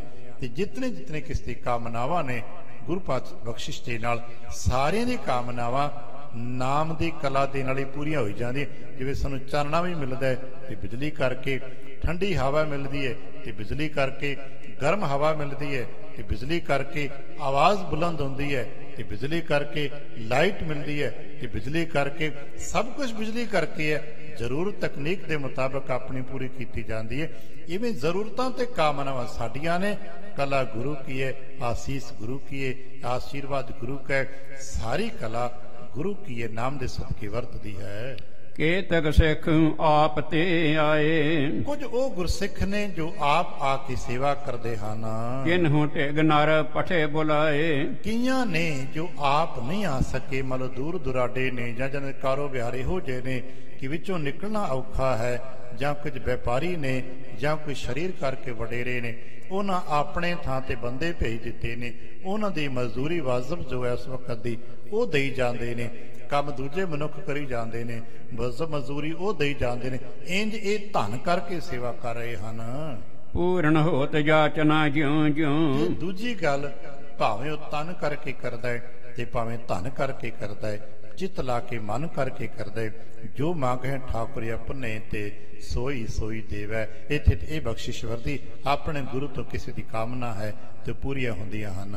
ਸੁਣ ਸੁਣ ਜਸ ਆਵਤ ਨਰ ਤਿਉ ਤਿਉ, ਇੰਜ ਜੋ ਸੇਵਾ ਦਾ ਇਹ ਮਹਾਨ ਕੁੰਭ ਵਰਤਦਾ ਹੈ। ਸੇਵਕ ਆਉਂਦੇ ਨੇ, ਸੇਵਾ ਕਰਦੇ ਨੇ ਤੇ ਜਾਂਦੇ ਨੇ। ਤੇ ਜਦੋਂ ਆਉਂਦੇ ਨੇ ਆਰਥੀ ਹੁੰਦੇ ਨੇ, ਭਾਵ ਲੋੜਵੰਦ ਹੁੰਦੇ ਨੇ, ਜਾਂਦਿਆਂ ਬਖਸ਼ਿਸ਼ਾਂ ਵਰਤ ਰਹੀਆਂ ਹੁੰਦੀਆਂ ਨੇ। ਫਿਰ ਜਿਨ੍ਹਾਂ ਰਾਹਾਂ ਤੋਂ, ਜਿਨ੍ਹਾਂ ਪੜਾਵਾਂ ਤੋਂ ਗੁਜ਼ਰਦੇ ਜਾਂਦੇ ਨੇ, ਉਹਨਾਂ ਦੇ ਖੇੜੇ, ਉਹਨਾਂ ਦੀ ਗੱਲਬਾਤ ਲੋਕਾਂ ਨੂੰ ਦੱਸਦੀ, ਕਿੱਥੋਂ ਆਏ ਭਾਈ? ਅਗਲਾ ਕਹਿੰਦਾ ਜੀ ਉੱਥੋਂ ਪੰਚਮ ਪਾਤਸ਼ਾਹ ਸਾਹਿਬ ਜੀ ਨੇ ਸੇਵਾ ਦਾ ਕੁੰਭ ਰਚਿਆ, ਉੱਥੇ ਸੇਵਾ ਕਰਕੇ ਆਏ ਆ। ਕੀ ਮਿਲਿਆ ਭਾਈ? ਫਿਰ ਆਪਣੇ ਤਜਰਬੇ ਦੱਸਣ ਲੱਗ ਪੈਂਦਾ ਅਗਲਾ। ਇੰਜ ਹੌਲੀ ਹੌਲੀ ਗੱਲ, ਕਿਉਂਕਿ ਉਦੋਂ ਪ੍ਰਚਾਰ ਦਾ ਕੋਈ ਹੋਰ ਸਾਧਨ ਨਹੀਂ ਹੈ। ਤੇ ਸਭ ਤੋਂ ਬਿਹਤਰੀਨ ਪ੍ਰਚਾਰ ਅੱਜ ਵੀ ਇਹ ਹੁੰਦਾ ਹੈ, ਮਾਊਥ ਟੂ ਮਾਊਥ, ਇੱਕ ਦੂਜੇ ਨੂੰ ਦੱਸਣਾ। ਇੰਜ ਇਹ ਗੱਲ ਹੌਲੀ ਹੌਲੀ ਫੈਲਦੀ ਜਾਂਦੀ ਹੈ। ਜਿਹੜਾ ਆਉਂਦਾ ਹੈ ਤੇ ਜਾਂਦਿਆਂ ਹੋਇਆਂ ਸਿਫਤਾਂ ਕਰਦਾ ਜਾਂਦਾ ਹੈ, ਤਾਂ ਸਿਫਤਾਂ ਦਾ ਪ੍ਰਭਾਵ ਸੁਣਨ ਵਾਲਿਆਂ ਤੇ ਪੈਂਦਾ ਹੈ। ਹੋਤ ਹਜ਼ਾਰਨ ਕੋ ਕਲਿਆਣ, ਇੰਜ ਹਜ਼ਾਰਾਂ ਸਿੱਖਾਂ ਦਾ ਕਲਿਆਣ ਹੋ ਰਿਹਾ ਹੈ। ਸਤਿਗੁਰ ਬੜ ਉਧਾਰ ਦੇ ਦਾਨ, ਕਹਿੰਦਾ ਹੈ ਸਿੱਖ ਜਿਹੜਾ ਯਾਤਰਾ ਕਰਕੇ ਸੇਵਾ ਕਰਕੇ ਜਾ ਰਿਹਾ, ਦੱਸਦਾ ਭਾਈ ਅਸੀਂ ਤੇ ਗਏ, ਉੱਥੇ ਹਜ਼ਾਰਾਂ ਸਿੱਖ ਆਏ ਨੇ, ਬੜੀ ਬੇਅੰਤ ਸੇਵਾ ਹੋ ਰਹੀਆਂ ਨੇ, ਹਰ ਇੱਕ ਦੀਆਂ ਕਾਮਨਾਵਾਂ ਪੂਰੀਆਂ ਹੋ ਰਹੀਆਂ ਨੇ, ਮਨ ਆਨੰਦ ਹੋ ਰਹੇ ਨੇ।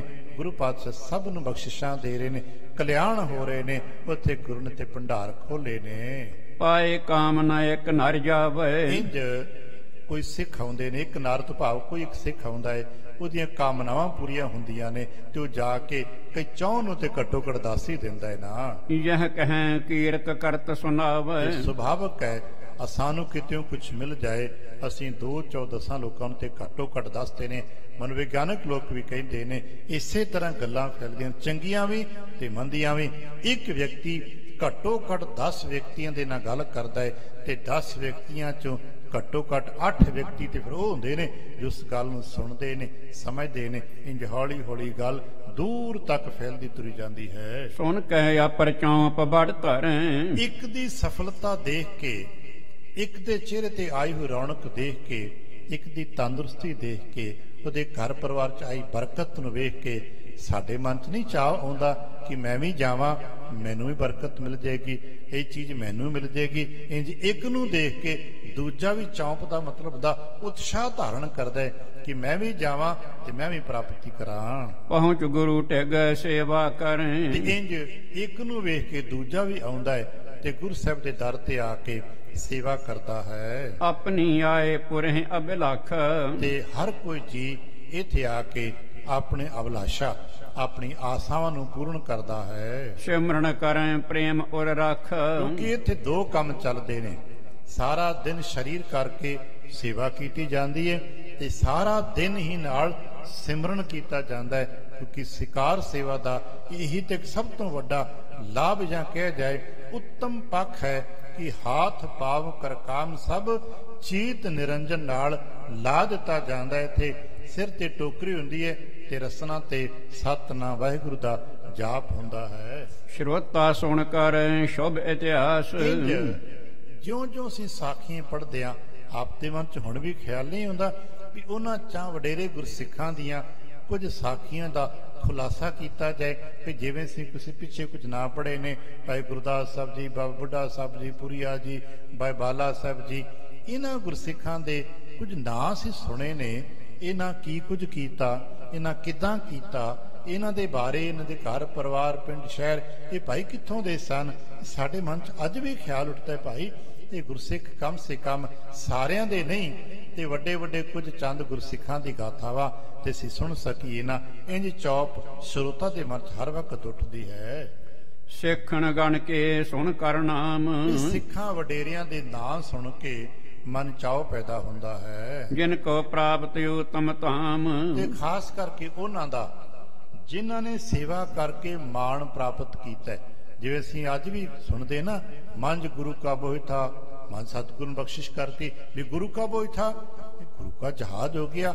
ਇਹਨੂੰ ਇੰਨਾ ਮਾਣ ਕਿੱਦਾਂ ਮਿਲ ਗਿਆ? ਭਾਈ ਬਹਿਲੋ ਜੀ ਨੂੰ ਬਖਸ਼ਿਸ਼ ਮਿਲ ਗਈ। ਭਾਈ ਬਹਿਲੋ ਸਭ ਤੋਂ ਪਹਿਲੋ, ਇਹ ਸਾਰੇ ਗੁਰਸਿੱਖਾਂ ਤੋਂ ਪਹਿਲਾਂ ਇਹ ਕਿੱਦਾਂ ਹੋ ਗਿਆ? ਇਹਨਾਂ ਕੀ ਕੀਤਾ? ਇਹ ਸਾਡੇ ਮਨ 'ਚ ਅੱਜ ਵੀ ਇੱਛਾ ਪੈਦਾ ਹੁੰਦੀ ਹੈ। ਤੇ ਮਹਾਕਵੀ ਜੀ ਜਦੋਂ ਮਹਾਕਵੀ ਜੀ ਆਪ ਬੈਠ ਕੇ ਆਪਣੇ ਪਿਆਰ ਨਾਲ ਵਾਰਤਾਲਾਪ ਕਰਦੇ ਨੇ, ਉਦੋਂ ਉਹਨਾਂ ਦੇ ਸਰੋਤਾ ਦੇ ਵਿੱਚ ਵੀ ਇਹ ਵਾਰਤਾਲਾਪ ਸੰਕਲਪ ਉੱਠਦਾ ਕਿ ਭਾਈ ਸਾਨੂੰ ਕੁਝ ਇਹਨਾਂ ਮਹਾਨ ਗੁਰਸਿੱਖਾਂ ਦੇ ਜੀਵਨ ਦੇ ਕੁਝ ਮਹਾਨ ਕੌਤਕ ਨੇ ਜੋ ਕਰਤੱਵ ਕੀਤੇ ਨੇ, ਸਾਡੇ ਨਾਲ ਸਾਂਝੇ ਕੀਤੇ ਜਾਣ। ਗਿਆਨਵਾਨ ਪੂਰਨ ਪਦ ਪਾਇਓ। ਕਿਉਂਕਿ ਇਹਨਾਂ ਗੁਰਸਿੱਖਾਂ ਨੇ ਸੇਵਾ ਕਰਕੇ ਉੱਤਮ ਪਦਵੀਆਂ ਪ੍ਰਾਪਤ ਕੀਤੀਆਂ ਨੇ। ਇਹ ਪੜ੍ਹੇ ਲਿਖੇ ਵੀ ਨੇ, ਵਕਤ ਦੇ ਗਿਆਨੀ ਵੀ ਰਹੇ ਨੇ ਤੇ ਇਹਨਾਂ ਨੇ ਗੁਰੂ ਕੇ ਬਖਸ਼ਿਸ਼ਾਂ ਨੂੰ ਪ੍ਰਾਪਤ ਕੀਤਾ ਹੈ। ਜਿਨ ਸਿੱਖਨ ਸਤਿਗੁਰੂ ਰਿਝਾਇਓ। ਤੇ ਕਿਉਂਕਿ ਸਾਡਾ ਇੱਕ ਪੱਖ ਹੁੰਦਾ ਹੈ ਸੇਵਾ ਕਰਕੇ ਆਪਣੇ ਸਤਿਗੁਰੂ ਨੂੰ ਰਿਝਾਉਣਾ ਹੁੰਦਾ ਹੈ। ਭਾਈ ਸਾਹਿਬ ਗੁਰਦਾਸ ਜੀ ਨੇ ਬਾਰੀਕ ਜਿਹਾ ਸੂਤਰ ਦਿੱਤਾ ਹੈ, ਰੀਝ ਕੈ ਰਿਝਾਵੈ। ਪਹਿਲਾਂ ਅਸੀਂ ਗੁਰੂ ਕੀ ਬਖਸ਼ਿਸ਼ ਨੂੰ ਸੁਣਦੇ ਹਾਂ ਕਿਸੇ ਦੂਜੇ ਗੁਰਸਿੱਖ ਤੋਂ, ਗੁਰੂ ਕੀ ਉਪਕਾਰ ਨੂੰ, ਗੁਰੂ ਕੇ ਪਿਆਰ ਨੂੰ ਕਿਸੇ ਦੂਜੇ ਗੁਰਸਿੱਖ ਤੋਂ ਸੁਣਦੇ ਹਾਂ। ਗੁਰੂ ਕੀ ਕਿਰਪਾ ਤੇ ਕਲਾ ਨੂੰ ਸੁਣ ਕੇ ਸਿੱਖ ਦੇ ਮਨ ਵਿੱਚ ਰੀਝ ਪੈਦਾ ਹੁੰਦੀ ਹੈ, ਮੈਂ ਵੀ ਜਾ ਕੇ ਸੇਵਾ ਕਰਾਂ, ਕਿਤੇ ਮੇਰੇ ਤੇ ਗੁਰੂ ਰੀਝਣਗੇ। ਫਿਰ ਪਹਿਲਾਂ ਗੁਰਸਿੱਖ ਰੀਝਦਾ ਹੈ ਸੁਣ ਕੇ ਆਪਣੇ ਗੁਰੂ ਕੀ ਵਡਿਆਈ, ਫਿਰ ਉਹ ਆਪਣੇ ਗੁਰੂ ਨੂੰ ਰਿਝਾਉਂਦਾ ਹੈ। ਬਸ ਇਹੀ ਕਲਾ ਹੈ ਗੁਰਸਿੱਖੀ ਦੀ, ਭਗਤੀ ਦੀ। ਪਹਿਲਾਂ ਵਡਿਆਈ ਆਪਣੇ ਗੁਰੂ ਦੀ ਸੁਣੀਦੀ ਹੈ, ਮਨ ਰੀਝ ਜਾਂਦਾ ਕਿ ਵਾਹ ਮੇਰੇ ਮਨ 'ਚ ਚਾਪ ਉੱਠਿਆ ਹੈ, ਸ਼ੌਕ ਉੱਠਦਾ ਮੈਂ ਵੀ ਕਰਾਂ, ਮੈਨੂੰ ਵੀ ਕਿਰਪਾ ਮਿਲੇਗੀ। ਤੇ ਫਿਰ ਆ ਕੇ ਜੁਟ ਜਾਂਦਾ ਸੇਵਾ ਦੇ ਵਿੱਚ, ਲੱਗ ਜਾਂਦਾ ਸੇਵਾ ਦੇ ਵਿੱਚ।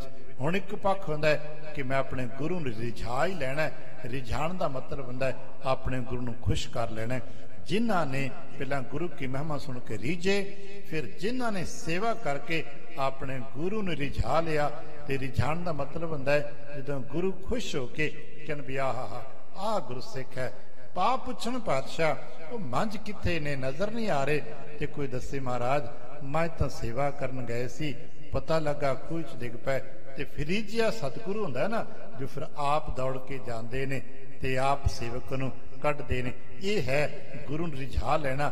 ਇਹਨਾਂ ਜਿਸ ਤਰ੍ਹਾਂ ਰਿਝਾ ਲਿਆ, ਜਿਸ ਤਰ੍ਹਾਂ ਖੁਸ਼ ਕਰ ਲਈਏ, ਸਾਡੇ ਮਨ 'ਚ ਵੀ ਚੌਂਪ ਉੱਠਦੀ ਹੈ ਕਿਤੇ ਅਸੀਂ ਕਰ ਸਕੀਏ। ਤੇ ਕਹਿਣ ਲੱਗੇ ਭਾਈ ਸੁਣਾਓ ਨਾ ਫਿਰ ਐਸੇ ਵਡੇਰੇ ਗੁਰਸਿੱਖਾਂ ਦੀ ਕੋਈ ਗਾਥਾਵਾਂ, ਸਾਡੇ ਮਨ 'ਚ ਵੀ ਕੋਈ ਸਮਝ ਆ ਸਕੇ। ਤਿੰਨ ਕੀ ਕਰੋ ਵਾਰਤਾ ਸਾਰੀ। ਫਿਰ ਉਹਨਾਂ ਦੀ ਵੀ ਕੋਈ ਵਾਰਤਾ ਕੀਤੀ ਜਾਏ। ਆਪਦੇ ਮਨ 'ਚ ਚਾਅ ਹੁੰਦਾ ਹੋਵੇਗਾ ਨਾ, ਫਿਰ ਉਹਨਾਂ ਦਾ ਕੁਝ ਖੁਲਾਸਾ ਵੀ ਕੀਤਾ ਜਾਏ। ਭਾਈ ਮੰਝ ਵਰਗਿਆਂ ਦਾ, ਭਾਈ ਬਹਿਲੋ ਵਰਗਿਆਂ ਦਾ, ਭਾਈ ਭਗਤੂ ਵਰਗਿਆਂ ਦਾ। ਜੇ ਭਏ ਪਰਮ ਉਪਕਾਰੀ। ਜਿਹੜੇ ਵੱਡੇ ਨੇ ਪਰਉਪਕਾਰੀ ਹੋਏ ਨੇ, ਜਿਨ੍ਹਾਂ ਆਪਾ ਨਹੀਂ ਵੇਖਿਆ, ਆਪਣੇ ਰੁਤਬੇ ਨਹੀਂ ਦੇਖੇ, ਆਪਣੇ ਸੁੱਖ ਨਹੀਂ ਦੇਖੇ, ਤੇ ਪਰ ਗੁਰੂ ਕੀ ਸੇਵਾ ਤੇ ਸੰਗਤ ਕੀ ਸੇਵਾ 'ਚ ਆਪਾ ਵਾਰ ਦਿੱਤਾ ਹੈ। ਫਿਰ ਉਹਨਾਂ ਉਪਕਾਰੀ ਜੀਵੜਿਆਂ ਦੇ ਉਪਕਾਰ ਪੜ੍ਹੇ, ਸੁਣੇ ਤੇ ਵਿਚਾਰੇ ਜਾਣ। ਜੋ ਨਾਮੀ ਸਿੱਖ ਸੁਜਾਨੇ। ਜਿਹੜੇ ਨਾਮੀ ਸਿੱਖ ਸੁਜਾਨ ਪਰ ਸਿਆਣੇ ਗੁਰਸਿੱਖ ਹੋਏ ਹਨ। ਤਿਨ ਕੇ ਕਹੋ ਪ੍ਰਸੰਗ ਮਹਾਨੇ। ਤੇ ਉਸ ਵਕਤ ਵੀ ਪਿਆਰਿਆਂ ਕਿਹਾ ਭਾਈ ਉਹਨਾਂ ਦੇ ਪ੍ਰਸੰਗ ਜਿਹੜੇ ਵਡੇਰਿਆਂ ਦੇ ਨੇ ਆਪਾਂ ਸਾਂਝੇ ਕੀਤੇ ਜਾਣ। ਜਿਸ ਪ੍ਰਕਾਰ ਸੇਵਾ ਗੁਰ ਕੀਨਸ, ਜਿਵੇਂ ਜਿਵੇਂ ਉਹਨਾਂ ਗੁਰਸਿੱਖਾਂ ਨੇ, ਵਡੇਰਿਆਂ ਮਹਾਂਪੁਰਖਾਂ ਨੇ, ਪਿਆਰਿਆਂ ਨੇ ਆਪਣੇ ਗੁਰੂ ਕੀ ਸੇਵਾ ਕੀਤੀ ਤੇ ਗੁਰੂ ਕੀ ਬਖਸ਼ਿਸ਼ ਨੂੰ ਪ੍ਰਾਪਤ ਕੀਤਾ ਹੈ। ਮਿਲ ਕਰ ਜਥ ਪਰਮ ਪਦ ਲੀਨਸ, ਤੇ ਗੁਰੂ ਨੂੰ ਮਿਲ ਕੇ, ਕਿਉਂਕਿ ਗੁਰੂ ਨੂੰ ਕੇਵਲ ਆ ਕੇ ਸਰੀਰ ਕਰਕੇ ਥੋੜਾ ਮਿਲਿਆ ਜਾਂਦਾ ਹੈ। ਗੁਰੂ ਨੂੰ ਮਿਲਣ ਵਾਸਤੇ ਤੇ ਨਿਰਮਲਤਾ ਪ੍ਰਾਪਤ ਕਰਨੀ, ਸੇਵਾ ਕਰਕੇ ਅੰਦਰ ਦੀ ਮੈਲ ਨੂੰ ਮਿਟਾਉਣਾ ਹੁੰਦਾ ਹੈ, ਤੇ ਗੁਰੂ ਨੂੰ ਮਿਲ ਕੇ ਫਿਰ ਪਰਮ ਪਦ ਵੀ ਮਿਲ ਜਾਂਦੀ ਹੈ। ਜਿਵੇਂ ਜਿਵੇਂ ਉਹਨਾਂ ਗੁਰਸਿੱਖਾਂ ਨੇ ਪ੍ਰਾਪਤ ਕੀਤਾ, ਉਹ ਸਾਨੂੰ ਵੀ ਰਾਹ ਦਾ ਪਤਾ ਲੱਗ ਜੇ। ਸੋ ਸਭ ਕਹਉ ਕਥਾ ਰਮਣੀਕ, ਉਹ ਰਮਣੀਕ ਕਥਾ, ਰਮਣੀਕ ਕਹਿੰਦੇ ਸੁੰਦਰ, ਉਹ ਸੁੰਦਰ ਕਥਾ ਇਹਨਾਂ ਵਡੇਰੇ ਗੁਰਮੁਖਾਂ ਦੀ, ਵਡੇਰੇ ਗੁਰਸਿੱਖਾਂ ਦੀ, ਉਹ ਕਥਾ ਜਿਹਨੂੰ ਤੀਸਰੇ ਪਾਤਸ਼ਾਹ ਸੰਕੇਤਕ ਬਾਬਾਣੀਆਂ ਕਹਾਣੀਆਂ ਕਿਹਾ, ਆਪਣੇ ਵੱਡੇ ਬਾਬਿਆਂ ਦੀਆਂ। ਜਿਵੇਂ ਭਾਈ ਮੰਝ ਨੂੰ ਅਸੀਂ ਬਾਬਾ ਵੀ ਤੇ ਕਹਿ ਸਕਦੇ ਹਾਂ ਨਾ, ਬਾਬਾ ਬੁੱਢਾ ਸਾਹਿਬ ਜੀ ਨੂੰ ਭਾਈ ਬੁੱਢਾ ਵੀ ਲਿਖਿਆ ਜਾਂਦਾ ਹੈ, ਪਰ ਅਸੀਂ ਸਤਿਕਾਰ ਨਾਲ ਬਾਬਾ ਬੁੱਢਾ ਸਾਹਿਬ ਜੀ ਕਹਿੰਦੇ ਹਾਂ, ਕਿਉਂਕਿ ਸਾਡੇ ਤੇ ਵਡੇਰੇ ਨੇ ਭਾਈ, ਇਹ ਬਜ਼ੁਰਗ ਨੇ, ਬਾਬੇ ਨੇ ਸਾਡੇ। ਇਹਨਾਂ ਦੀਆਂ ਗਾਥਾਵਾਂ ਜੋ ਸੁੰਦਰ ਗਾਥਾਵਾਂ ਨੇ, ਉਹ ਕਹੀਆਂ ਜਾਣ। ਸੁਣਤ ਪ੍ਰੀਤ ਤੇ ਜਿਮ ਹੋਏ ਨੀਕ, ਤੇ ਜਿਨ੍ਹਾਂ ਦੀ ਪ੍ਰੀਤ ਸਦਕੇ ਸਾਡੇ ਅੰਦਰ ਪ੍ਰੀਤ ਪੈਦਾ ਹੋਵੇ, ਜਿਨ੍ਹਾਂ ਨੇ ਪ੍ਰੀਤ ਪ੍ਰੇਮ ਦੇ ਨਾਲ ਗੁਰੂ ਕੀ ਸੇਵਾ ਕੀਤੀ ਹੈ, ਤੇ ਸਾਡੇ ਅੰਦਰ ਵੀ ਪ੍ਰੀਤ ਪੈਦਾ ਹੋ ਸਕੇ। ਸ਼ਰੋਤਨ ਕੇ ਸੁਣ ਕੈ ਸਭ ਬੈਨ, ਮਹਾਕਵੀ ਜੀ ਕਹਿਣ ਲੱਗੇ ਵੀ ਸਰੋਤਿਆਂ ਦਾ ਭਾਵ ਸੰਗਤਾਂ ਦਾ ਬਚਨ ਸੁਣ ਕੇ ਭਗਤਾ ਭਇਓ ਪ੍ਰਫੁੱਲਤ ਨੈਣ, ਵਕਤਾ ਵੀ ਪ੍ਰਫੁੱਲਿਤ ਹੋ ਜਾਂਦਾ ਹੈ। ਇਹ ਅੱਜ ਵੀ ਇਦਾਂ ਹੀ ਹੁੰਦਾ ਹੈ, ਜਿਵੇਂ ਸਰੋਤਾ ਬੈਠ ਕੇ ਧਿਆਨ ਨਾਲ ਸੁਣੇ ਤੇ ਵਕਤਾ ਪ੍ਰਫੁੱਲਿਤ ਹੋ ਜਾਂਦਾ ਹੈ, ਤੇ ਜੇ ਸਰੋਤਾ ਸੁਣਨ ਵਾਲਾ ਨਾ ਹੋਵੇ ਤੇ ਵਕਤਾ ਦੇ ਅੰਦਰ ਦਾ ਉਹ ਚਾਓ, ਉਹ ਮਾਹ ਤੇ ਉਲਾਹ ਨਹੀਂ ਬਣਦਾ, ਕਿਉਂਕਿ ਸਰੋਤਾ ਹੀ ਵਕਤਾ ਦੇ ਅੰਦਰੋਂ ਸਭ ਕੁਝ ਕੱਢ ਲੈਂਦਾ ਹੈ। ਭਾਈ ਸਾਹਿਬ ਜਸਵੀਰ ਸਿੰਘ ਤੇ ਕਿਹਾ ਕਰਦੇ ਹੁੰਦੇ ਸੀ ਕਿ ਜਦੋਂ ਸਰੋਤਾ ਸਾਹਮਣੇ ਬਹਿ ਜਾਏ ਨਾ, ਤੇ ਫਿਰ ਵਕਤਾ ਦੇ ਅੰਦਰੋਂ ਸਭ ਕੁਝ ਕੱਢ ਲੈਂਦਾ ਹੈ, ਤੇ ਜੇ ਸਰੋਤਾ ਸਨਮੁਖ ਨਾ ਬੈਠਾ ਹੋਵੇ ਤੇ ਸਭ ਕੁਝ ਢੱਕਿਆ ਰਹਿ ਜਾਂਦਾ ਹੈ। ਤੇ ਜੇ ਸਰੋਤਾ ਸੁਗੜ ਹੋ ਜਾਏ ਤੇ ਵਕਤਾ ਨਾਦਾਨ ਵੀ ਹੋਵੇਗਾ ਨਾ, ਪਰ ਸਰੋਤਾ ਆਪਣੀ ਕਲਾ ਦੇ ਨਾਲ ਗੁਰੂ ਕੀ ਬਖਸ਼ਿਸ਼ ਨੂੰ ਵਰਤਾ ਲੈਂਦਾ ਹੈ, ਕਿਉਂਕਿ ਫਿਰ ਵਕਤਾ ਕੇਵਲ ਇੱਕ ਸਾਧਨ ਬਣ ਜਾਂਦਾ ਹੈ। ਕਲਾ ਤੇ ਗੁਰੂ ਕੀ ਵਰਤਣੀ, ਉਹ ਖਿੱਚ ਸਰੋਤਾ ਦੇ ਮਨ ਵਿੱਚ ਹੁੰਦੀ ਹੈ, ਦਾਤਾ ਗੁਰੂ ਹੁੰਦਾ ਹੈ, ਫਿਰ ਉਹ ਕਲਾ ਵਰਤਣ ਲੱਗ ਪੈਂਦੀ ਹੈ। ਤੇ ਸਰੋਤਾ ਨੂੰ ਵੇਖ ਕੇ, ਸਰੋਤਾ ਦੇ ਉਤਸ਼ਾਹ ਨੂੰ ਵੇਖ ਕੇ ਵਕਤਾ ਦੇ ਮਨ ਵਿੱਚ ਵੀ, ਵਕਤਾ ਦੇ ਨੇਤਰਾਂ ਵਿੱਚ ਵੀ ਇੱਕ ਚਾਉ ਉਪਜ ਪੈਂਦਾ ਹੈ। ਨਿਹਚੈ ਪ੍ਰੇਮ ਲਖਿਓ ਤੁਮ ਸਾਚੋ, ਫਿਰ ਇਹ ਮਹਾਕਵੀ ਕਹਿੰਦੇ ਕਿ ਭਾਈ ਇਹ ਸਾਰਿਆਂ ਦਾ ਪ੍ਰੇਮ ਸੱਚਾ ਵੇਖ ਕੇ, ਪ੍ਰੀਤ ਵੇਖ ਕੇ ਇਹ ਅਗਲਾ ਵਿਚਾਰ ਤੁਰ ਪਿਆ। ਚਿਤ ਰਾਚੋ ਹਿਤ ਸੁਣਨ ਉਬਾਚੋ, ਜਿਵੇਂ ਸਰੋਤਾ ਦੇ ਮਨ ਵਿੱਚ ਅਗਲੀ ਗਾਥਾ ਸੁਣਨ ਦਾ ਚਾਅ ਪੈਦਾ ਹੋ ਜਾਏ ਨਾ, ਤੇ ਫਿਰ ਕਥਾ ਦਾ ਪ੍ਰਵਾਹ ਨਿਰੰਤਰ ਤੁਰ ਪੈਂਦਾ ਹੈ। ਉਹਨੂੰ ਵਿਚਾਰ ਵਿਆਸ ਕਹਿੰਦੇ ਨੇ। ਫਿਰ ਇੱਕ ਦੇ ਨਾਲ ਦੂਜੀ, ਇੱਕ ਦੇ ਨਾਲ ਦੂਜੀ ਆਪਣੇ ਆਪ ਚੇਨ ਬਣਦੀ ਰਹਿੰਦੀ ਹੈ। ਜਾਂ ਤੇ ਮੈਂ ਵਰਣਾਂ ਸਭ ਕਥਾ, ਫਿਰ ਮਹਾਕਵੀ ਜੀ ਕਹਿੰਦੇ ਵੀ ਮੈਂ ਫਿਰ ਹੌਲੀ ਹੌਲੀ ਉਹ ਸਾਰੀ ਕਥਾ ਜੋ ਇਹਨਾਂ ਬਜ਼ੁਰਗ ਗੁਰਸਿੱਖਾਂ ਦੀ ਹੈ, ਜਿਨ੍ਹਾਂ ਮਹਾਨਤਾਵਾਂ ਨੂੰ ਪ੍ਰਾਪਤ ਕੀਤਾ ਹੈ, ਆਪਾਂ ਅੱਗੇ ਸ਼ੁਰੂ ਕਰਦੇ ਹਾਂ। ਸਿੱਖਣ ਗਣ ਪ੍ਰਸੰਗ ਹੈ ਜਥ, ਜਿਵੇਂ ਜਿਵੇਂ ਇਹਨਾਂ ਮਹਾਨ ਗੁਰਸਿੱਖਾਂ ਦੇ ਪ੍ਰਸੰਗ ਕੁਝ ਆਏ ਨੇ, ਉਹਨਾਂ ਪ੍ਰਸੰਗਾਂ ਦਾ ਆਪੇ ਵਰਣਨ ਖੁਲਾਸਾ ਕਰਦੇ ਹਾਂ। ਜਿਸ ਕੇ ਸੁਣਤ ਪਾਪ ਬਿਨ ਸਾਮ, ਸਾਨੂੰ ਇਹ ਦੱਸਿਆ ਗਿਆ ਹੈ ਕਿ ਜਿਉਂ-ਜਿਉਂ ਅਸੀਂ ਗੁਰਸਿੱਖਾਂ ਪਿਆਰਿਆਂ ਦੀ ਕਥਾ ਸੁਣਦੇ ਹਾਂ, ਸਾਡੇ ਅੰਦਰ ਦੇ ਪਾਪ ਵਿਨਸਦੇ ਨੇ। ਪਾਪ ਦਾ ਮਤਲਬ ਹੁੰਦਾ ਜੋ ਬੁਰਾਈਆਂ ਨੇ। ਜਿਉਂ-ਜਿਉਂ ਅਸੀਂ ਵਡੇਰਿਆਂ ਦੀਆਂ ਗਾਥਾਵਾਂ ਨੂੰ ਪੜ੍ਹਦੇ, ਸੁਣਦੇ ਤੇ ਵਿਚਾਰਦੇ ਹਾਂ, ਸਾਡੇ ਅੰਦਰ ਜੋ ਬੁਰਾਈਆਂ ਨੇ, ਜੋ ਕਮੀਆਂ ਨੇ, ਉਹ ਦੂਰ ਹੋਣ ਲੱਗ ਪੈਂਦੀਆਂ ਨੇ। ਸਰੋਤਾ ਮਹਾ ਪੁੰਨ ਕੋ ਪਾਵੈ, ਤੇ ਪੁੰਨ ਕੋ ਪਾਵੈ ਆਖਿਆ ਨਾ, ਸਰੋਤਾ ਮਹਾ ਪੁੰਨ ਕੋ ਪਾਵੈ। ਸਰੋਤਾ ਨੂੰ ਮਹਾਨ ਪੁੰਨ ਮਿਲਦਾ ਹੈ। ਇੱਥੇ ਪੁੰਨ ਦਾ ਮਤਲਬ ਵਡਿਆਈ, ਗੁਣ ਪੈਦਾ ਹੋਣ ਲੱਗ ਪੈਂਦਾ ਹੈ। ਜਿਉਂ-ਜਿਉਂ ਵੱਡਿਆਂ ਦੇ ਸ਼ੁਭ ਗੁਣ ਸੁਣੀਦੇ ਨੇ, ਆਪਣੇ ਅਵਗੁਣ ਮਿਟਣ ਲੱਗ ਪੈਂਦੇ ਨੇ ਸੁਣਨ ਕਰਕੇ, ਤੇ ਉਹ ਗੁਣ ਅੰਦਰ ਵਸਣ ਲੱਗ ਪੈਂਦੇ ਨੇ, ਤੇ ਗੁਣ ਹੀ ਸਭ ਤੋਂ ਵੱਡਾ ਪੁੰਨ ਹੁੰਦਾ ਹੈ। ਸੋ ਸਭ ਸੁਣੋ ਰੁਚਰ ਵੱਡ ਭਾਗੋ, ਜੇ ਕਹਿਣ ਲੱਗੇ ਭਾਈ ਇਹ ਭਾਗਵਾਨੋ, ਇਹ ਵੱਡੇ ਭਾਗਾਂ ਵਾਲੇ ਸਰੋਤਾਓ, ਆਓ ਗੁਰੂ ਕੇ ਦਰਬਾਰ 'ਚ ਬੈਠ। ਫਿਰ ਆਪਾਂ ਉਹਨਾਂ ਮਹਾਨ ਗੁਰਸਿੱਖਾਂ ਦੀਆਂ ਗਾਥਾਵਾਂ ਨੂੰ ਅੱਗੇ ਹੌਲੀ ਹੌਲੀ ਕਰਦੇ ਹਾਂ। ਜਿਹ ਤੇ ਗੁਰ ਪਗ ਸੋ ਅਨਰਾਗੋ, ਕਿਉਂਕਿ ਸਾਡਾ ਮਕਸਦ ਹੈ ਇਹ ਸਾਰੀ ਕਥਾ ਦਾ ਜੋ ਮਹਾਕਵੀ ਜੀ ਨੇ ਸਾਨੂੰ ਦਿੱਤਾ ਹੈ, ਸਾਰੀ ਕਥਾ ਦਾ ਇੱਕੋ ਇੱਕ ਮਕਸਦ ਹੈ, ਗੁਰੂ ਕੇ ਪ੍ਰਤੀ ਪ੍ਰੇਮ। ਇੱਥੇ ਫਿਰ ਦੁਹਰਾਦੇ ਹਾਂ, ਇੱਥੇ ਇਤਿਹਾਸ ਦੀ ਅਸੀਂ ਤਾਰੀਖਾਂ ਦੇ ਵਿੱਚ ਉਲਝਦੇ ਨਹੀਂ ਆ। ਉਹ ਤਾਰੀਖ ਦੀ ਉਲਝਣ ਇੱਕ ਆਪਣੇ ਵੱਖਰਾ ਪੱਖ ਹੁੰਦਾ ਹੈ, ਉਹ ਇੱਥੇ ਕਿਤੇ ਕਿਤੇ ਨੀਰਸਤਾ ਵੀ ਪੈਦਾ ਹੋ ਜਾਂਦੀ ਹੈ, ਪਰ ਇੱਥੇ ਰਸ ਹੈ ਸ਼ਰਧਾ ਦਾ, ਰਸ ਹੈ ਪ੍ਰੇਮ ਦਾ, ਰਸ ਹੈ ਗੁਰੂ ਕੇ ਪਿਆਰ ਦਾ। ਤੇ ਕਥਾ ਦਾ ਭਾਵ ਵਿਸਾਖੀ ਦਾ ਹੁੰਦਾ ਹੈ, ਜਿਹਦੇ ਸਦਕੇ ਸਰੋਤਾ ਦੇ ਵਕਤਾ ਦੋਨਾਂ ਦੇ ਹਿਰਦੇ ਵਿੱਚ ਆਪਣੇ ਗੁਰੂ ਦੇ ਪ੍ਰਤੀ ਪ੍ਰੇਮ ਜਾਗ ਸਕੇ। ਤੇ ਗੁਰੂ ਕੇ ਪ੍ਰਤੀ ਭਾਵ ਪੈਦਾ ਹੋ ਸਕੇ। ਕਰ ਕਰ ਪ੍ਰੇਮ ਸੇਵਾ ਜਿਨ ਕੀਨੀ, ਜਿਨ੍ਹਾਂ ਪਿਆਰਿਆਂ ਨੇ ਸੇਵਾ ਕਰ ਕਰਕੇ ਪ੍ਰੇਮ ਕਰ ਕਰਕੇ ਆਪਣੇ ਗੁਰੂ ਕੀ ਬਖਸ਼ਿਸ਼ਾਂ ਲਈਆਂ, ਪ੍ਰੇਮ ਸਹਿਤ ਜਿਨ ਸੇਵਾ ਕੀਨੀ ਹੈ। ਮਹਿਮਾ ਸਤਿਗੁਰ ਕੀ ਬੜ ਚੀਨੀ, ਜਿਨ੍ਹਾਂ ਨੇ ਆਪਣੇ ਸਤਿਗੁਰ ਦੀ ਵਡਿਆਈ ਨੂੰ ਸਮਝ ਲਿਆ, ਕਿਉਂਕਿ ਸੇਵਾ ਉਹ ਹੀ ਕਰੇਗਾ ਜਿਸ ਨੂੰ ਆਪਣੇ ਸਤਿਗੁਰ ਦੀ ਵਡਿਆਈ ਸਮਝ ਆ ਜਾਏਗੀ।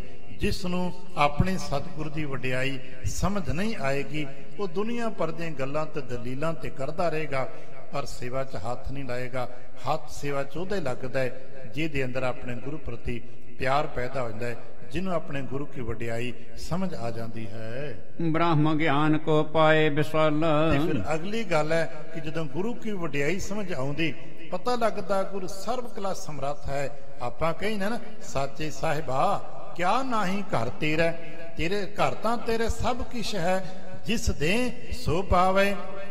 ਪਰ ਅਗਲੀ ਗੱਲ ਹੈ ਨਾ, ਗੁਰੂ ਪਾਤਸ਼ਾਹ ਨੇ ਪਹਿਲਾਂ ਕਹਿਤੀ ਹੈ, ਇਹ ਮਨ ਮੇਰਿਆ ਤੂੰ ਸਦਾ ਰਹੋ ਹਰਨਾਲੇ, ਹਰਨਾਲ ਰਹੋ ਤੂੰ ਮਨ ਮੇਰੇ, ਦੁੱਖ ਸਭ ਵਿਸਾਰਨਾ। ਇਹ ਗੱਲ ਜਿਨ੍ਹਾਂ ਨੂੰ ਸਮਝ ਆ ਗਈ, ਫਿਰ ਉਹ ਤੇ ਸੇਵਾ 'ਚ ਲੱਗ ਜਾਂਦੇ ਨੇ, ਤੇ ਜਿਉਂ-ਜਿਉਂ ਸੇਵਾ 'ਚ ਲੱਗ ਕੇ ਨਾਮ ਜਪਦੇ ਜਾਂਦੇ ਨੇ, ਤਿਉਂ-ਤਿਉਂ ਗਿਆਨ ਬ੍ਰਹਮ ਗਿਆਨ ਪ੍ਰਾਪਤ ਹੁੰਦਾ ਜਾਂਦਾ ਹੈ। ਜਨਮ ਮਰਨ ਹੱਥ ਕੱਟ ਕਸ਼ਟ ਕਰਲ, ਜਿਨ੍ਹਾਂ ਨੇ ਸੇਵਾ ਕਰਕੇ ਆਪਣੇ ਜਨਮ ਮਰਨ ਦੇ ਬੰਧਨ ਕੱਟ ਲਏ ਨੇ, ਕਿਉਂਕਿ ਸਾਡਾ ਇੱਕ ਮਕਸਦ ਹੈ ਨਾ, ਸਾਨੂੰ ਮੁਕਤੀ ਚਾਹੀਦੀ ਹੈ, ਜਨਮ ਮਰਨ ਦੇ ਬੰਧਨਾਂ ਤੋਂ ਅਸੀਂ ਛੁਟਕਾਰਾ ਚਾਹਨੇ।